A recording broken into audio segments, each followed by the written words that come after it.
ഇവിടെ രേണു സുധി അങ്ങനെ ക്യാമറയിൽ വന്നു തുടങ്ങിയിട്ടുണ്ട്. രേണു സുധീന്റെ ഒരു ഗെയിം സ്ട്രാറ്റജി എനിക്ക് തോന്നുന്നു മുൻകാലങ്ങളിൽ പല കണ്ടസ്റ്റൻസും എടുത്തിട്ടുള്ള ഒരു സ്ട്രാറ്റജിയാണ്. ക്യാമറയോട് സംസാരിക്കുക, കണ്ണാടിയിൽ നോക്കി സംസാരിക്കുക, തനിക്ക് പറയാനുള്ളതൊക്കെ അവിടെ എവിടെയെങ്കിലും പോയി ഒറ്റയ്ക്കിരുന്ന് പറയുക. അങ്ങനത്തെ ഒരു സ്ട്രാറ്റജി രേണുവിന് ഉണ്ടോ എന്ന് സംശയമുണ്ട്.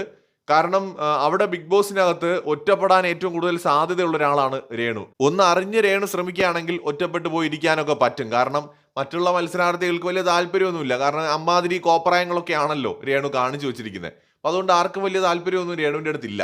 പക്ഷേ ഈ ലാലേട്ടൻ്റെ പ്രൊമോകളിൽ പറഞ്ഞതുപോലെ ഈ ഒറ്റപ്പെടൽ സീസൺ അല്ലെങ്കിൽ ക്യൂട്ട്നെസ് വാരി എറിയുക അല്ലെങ്കിൽ ഈ പറഞ്ഞ പോലെ നന്മമരം കളിയൊന്നും ഈ സീസണിൽ ഉണ്ടാകുമെന്ന് തോന്നുന്നില്ല. അതുകൊണ്ട് തന്നെ രേണു അങ്ങനത്തെ ഒരു സ്ട്രാറ്റജി എടുത്താൽ അത് വർക്കാവുമെന്ന് കണ്ടു തന്നെ അറിയണം. പക്ഷെ രേണു എല്ലാ ആക്ടിവിറ്റീസിലും പങ്കെടുക്കുന്നുണ്ട്. ഇന്നലെ തന്നെ ടാസ്കിലൊക്കെ ആക്റ്റീവായിട്ട് പങ്കെടുത്തിട്ടുണ്ടായിരുന്നു.